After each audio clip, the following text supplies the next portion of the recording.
The Right Side with Doug Billings. The pinnacle, the highest example of human dignity is human life. And we stand for life over here at all stages. I personally believe in human dignity of life at all stages of life, whether you're an unborn baby or whether you're an elderly person, whether you're a criminal incarcerated in jail. You still have the divine spark, the gift of life that God has given you. You still have dignity of life. And although for some who have made bad choices, we will hold you accountable to those. But life itself is always sacred. And life itself, for us conservatives, my friends, is always a winning issue. I want to be clear about that because there are, shall I say, certain weak-minded people who claim to be Republicans who say, Doug, stay away from abortion, will you? Stay away. It's a losing issue for us. I don't want to talk about it. The liberals are going to just beat us up about it. So no, thank you very much. Life is not a loser for us. Life is always a winning issue. It is always a winning issue. When we discuss it, we automatically have the moral high ground, saving lives, ladies and gentlemen. Saving, when you look at the most vulnerable of life, the unborn human baby, wow. Yeah, it's always a winner for us. Now, we might need to rebrand our approach as conservatives, and I think we do with regards to that. But life itself is a winning issue for us, and we need leaders in the political arena who are brave enough to admit that and say it out loud. Don't cower away from the life issue. That is not what we need. We need to double down on our defense of it, to build up the culture of life, to build up the kingdom of heaven on earth, and to allow God's most precious and sacred right that he gives us, the right to life, once again, flourish in this country. And I think as far as the rebranding goes, you know, our approach to women as a conservative movement needs to be rebranded, perhaps. We need to make sure that women who find themselves in unwanted pregnancies are taken care of. And when I was, you know, I talked about running, well, I did, governor of Kansas, all right? If I were governor, if I'm given my permission to dream a little bit, if I'm the governor of any state, Kansas, where I live, whatever, day one, executive order, the Women's Protection Executive Order, the Women's Act, where I will protect the Right to Life Act, the sacred Right to Life Executive Order, where I will use the money that we find in the KDOJ. And by the way, if your state where you live, if you do not have a DOJ, a Department of Government Efficiency in your state government, you need to advocate to get one. Advocate to your governor, because the governor in your state needs what Elon Musk did at the federal level to find billions of dollars of waste, fraud, and abuse so that you can earmark some of that money, talk to the legislature, get them to earmark it for these women who are in unwanted pregnancy situations. And then tell them, we will take care of you. Okay, this issue is so important to us. We want to put you up in a world-class facility. We've got the money now to pay for it. We'll help pay for the birthing of your baby if you don't have insurance and so forth and so on. And if you need a place to stay, here we are for you. We will take care of you, and we're going to take care of your child. And after your time with us, if you still don't want that baby, we have a series of people who have been vetted, who are good Christian parents who will adopt your baby. And that's the message we need to drive. That's a win for everybody, ladies. How could anyone combat that? Where's the flaw? What would the liberals? I mean, they'll find a way, of course. I know I'm being a little bit of a rhetorical question there, but they will find a way to find holes in it. But that's the care. That's the rebranding that we need. And then, by the way, not just the women that we need to rebrand our response. We need to rebrand our response to the men and hold them accountable, because women don't find themselves in unwanted pregnancies just all by themselves. There's somebody else involved, and we need to hold men accountable to the virtue and the role of fatherhood as well. And so that's what we strive to do. That's the virtue of life. And I guess for me, I'm a father of two sons. One is a 32-year-old young man, off on his own, married, living his own life, Grant, and love him dearly. And the other one is Michael, 23-year-old young man who has Down syndrome. Michael, thankfully, is very high functioning. He has a job, he has friends, he has a girlfriend. But there are people on the radical left that when they look at that situation, they would say, well, why didn't you should have just aborted Michael. Michael, the whole Down syndrome thing, if you're prenatally diagnosed with a Downs baby, the radical left said, it's just an inconvenience. Just get rid of it. You shouldn't have to worry. Folks, I've got news for you. I have spoken extensively from the stage in faith groups about this and to parent groups.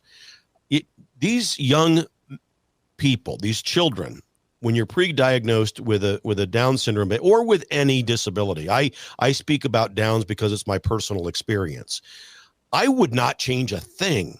I would not change a thing about Michael. Now, at the beginning, when I was first given that note, Michael was born. We went through all the normal prenatal tests. We were never told of Down syndrome until the moment he was born. And 1,000,001 thoughts went through my head. Can I handle this? Is he going to live? Is he going to have friends? Can I handle this? Will he go to school? Can I handle this? Is he going to get married? Will he play sports? Can I handle this? So you see the recurring selfish thought of whether or not I can handle it. I'm telling you, ladies and gentlemen, to the nth degree, yes, 1,000,000 times yes, I can handle it. They don't have venom. They have no prejudices. They're almost always happy. There is no inconvenience really at all. They will never be dependent on drugs. They will never harm. They are always, the extra chromosome, I call it the divine chromosome. Trisomy 21 is the official name of Down syndrome. They have an extra 21st chromosome. And folks, if we each had a little bit of what they have in them, the world would be a better place. It's as if God said, here's how you all should be, by the way. I'm giving you a glimpse into how I expect you all to treat one another. Well, they do it. And so I guess the thought for me to think that the radical left would choose to abort these people is so gruesome and so barbaric that when I see issues of life being championed and won, like I read a story in Maine that I'm going to tell you about in a minute, but I wanted to give you this backdrop because this is how I approach it. This is my worldview in part with regards to abortion. I believe that God does not make mistakes, that we are given incredible opportunities for gift when we think that we're presented with adversity, challenge, and tragedy. And today, as we broke, telling you a little bit of, giving you a glimpse into my private life, my personal life with my sons, Grant, who I love, I couldn't be prouder of a son, and then Michael, who has Down syndrome, who's 23, and juxtaposing that with regards to the radical liberal movement's agenda to just create this culture of death that we have and that we see. And, suggesting to all of us throughout the country, no matter where you are, that we should advocate to our political leaders, people that are in the elected class, that we need to rebrand our approach to life in terms of how we deal with women who find themselves in unwanted pregnancies and to hold men accountable to their roles as father. And we can do that from a place of positivity. We can do it from a place of accountability, and we can do it from a place of life, reaffirming the value of the most significant and the primary right that God himself has given us, the right of life. So, I was telling you about how Michael is and my response, the divine chromosome, how Down syndrome's official name is trisomy 21. These kids have an extra 21st chromosome. This little addition I call the divine chromosome because it makes them just like what they are. They have no venom. They have no prejudices. They're almost always happy. Now, they can have a day, don't get me wrong, but they're almost always happy. They take joy in the simple. They don't have addictive personalities and so forth and so on. They want to greet you with a hug, and they value you. They value friendship, and it's just touching. So if the Lord were to come down and say, Doug, hey, you've been a great servant, great friend, I'd be happy to make Michael a typical kid for you if you'd like. I would get down on my knees and thank the Lord and say, no, thank you. What you have made here is perfect, just the way he is. Michael, with everything that he's got, is perfect. And, that's the message the radical liberal movement misses. And that is a sad fact. That does not make my heart happy.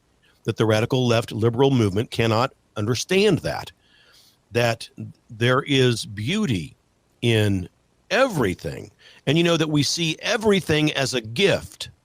That's another thing. Really, truly, we conservatives, everyone here, everyone listening to my voice now has had moments in their life where they have had to go through tragedy, adversity, or challenge. Every one of us. You think about it, whether it's the death of a loved one, a divorce, whatever it may be. Adversity, challenge, and tragedy. We are able to know and understand that in the midst of those moments, there are blessings that are waiting to be born. And we don't just give up. We don't cave in. We don't blame God. We understand. Now, there might be moments where we're mad at God. Don't confuse. I understand that, and that's legitimate. We have a relationship with God, and in relationships, sometimes you can become angry with the other person. That's legitimate. But we don't ultimately condemn God for what we've experienced as conservatives. We understand that this is an imperfect world. We understand that bad things happen to good people. We understand that there's this thing called free will, where we can make choices and we can do good or bad, and that sometimes there are victims in life. When I was 24 years old, I was driving home with my then fiance, Tricia. She was 23, I was 26, and we were hit by a drunk driver. On my side of the car, by the back door, driver's side, the car spun around, we hit a streetlight pole. On her side, now we both had our seatbelts in, but her head hit the pole of the streetlight, and she suffered a severe head trauma. And for 3 years, I stayed with her while she was in a coma. And when she woke up, she was obviously going to be always impaired for the rest of her life, never able to fully care for herself, never able to once again communicate with anybody. And she lingered like that for 26 years. Now, her wonderful family, after 3 years, said, you got to go on, you got to get on with your life. So I did. But I'll never forget her. I'll never forget Tricia, and her life was taken away. Now, some people might just blame God and say, how could you let that happen? Why does your loving God? See, the thing is, God doesn't allow these things to happen. These are accidents that are rooted in free will primarily, but also in a world that has fallen. And so we have a choice. We have a choice either to respond to God and ask for help to get through those moments, or we can reject him altogether and just try to do it on our own and succumb to anger and depression and sadness and so forth without the belief of faith. And people do, and they think God is responsive. If you had a loving God, this would have never happened, which really means that those people are talking about some sort of a utopian environment where nothing bad ever happens. And ladies and gentlemen, if that were ever possible, we would all be less than what we are. Imagine living in a world where nothing bad ever happened to you, where you were presented with no adversity, no challenge, no tragedy. You wouldn't become any better. You wouldn't get any better. You would be stagnant. Why do you think, and I used to play tennis, why do athletes in tennis, just as an example, why do you want to play somebody better than you? Because that's how we get better. You get better by facing adversity, by facing challenge and tragedy. And the gift of being able to see the blessings that are yet unborn is a gift of faith, I grant you, but it's critical and it's common within the minds and the hearts and the souls of conservatives. We get it. We see it. And so when we do see everything that comes our way, my son, Michael, born with Down syndrome, my fiance of almost 40 years ago, we were in that drunk driving accident.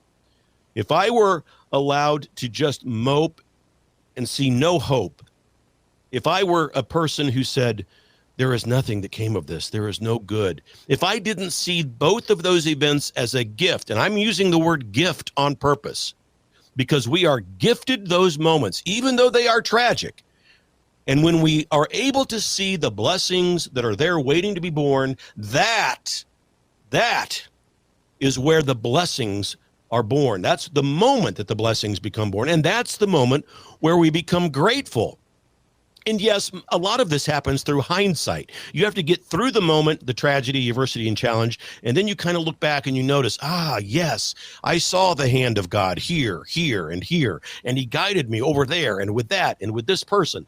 And then you become grateful for the event itself. That's gratitude. And ladies and gentlemen, Grateful people are the happiest people on the planet. I believe it. 100% I believe that. The Right Side with Doug Billings.